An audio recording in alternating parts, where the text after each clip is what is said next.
ნავალ რავიკანტის ციტატას მოვიყვან, ზუსტად ვერ გავიმეორებ, მაგრამ შინაარს გადმოვცემ არის, რომ შთაგონება არის წარმავალი.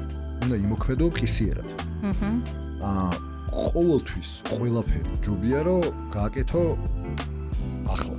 იმიტომ რომ ეს მომწიფება რა არის რეალურად რომ ჩაუღრმავდე, არავინ არ იცის ეს მომწიფება რას აქვს, კარგი დრო რომელი არის. ნუ ასე ვთქვათ, აი მზადყოფნა. რას ნიშნავს მზად ხარ? ხო, აი ეგ მინდა გკითხო, რას ნიშნავს? ჩემი გამოცდილებით ნელ-ნელა კიდევ უფრო ვიაზრებ მაგას და ხელს კიდევ არასდროს არ იქნები მზად, მანამ სანამ არ გააკეთებ რამეს.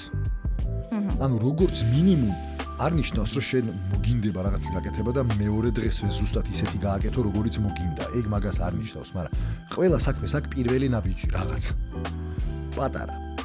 და რაც უფრო მალე და იმ წუთშივე დაიწყებ მაგ პირველი ნაბიჯების გადადგმას, მით უფრო მზად იქნები და მით უფრო მალე გააკეთებ და მით უფრო მალე გაიგებ, ეგ იდეა კარგია თუ ცუდია. ანუ სწავლის პროცესში ის სწავლი კეთების პროცესში ეს არის სხვა მეთოდის სწავლის არ არსებობს. ანუ ცოტათი ილუზია არის, რომ ჩვენ შეგვიძლია ვისწავლოთ არაკეთებით. ჩვენ შეგვიძლია მოვისმინოთ როგორ კეთდება რაღაცა. მაგრამ სანამ თვითონ არ გავაკეთებთ, სანამ ჩვენით არ გავაკეთებთ, მანამდე რეალურად მისი კეთება ჩვენ არ ვიცით.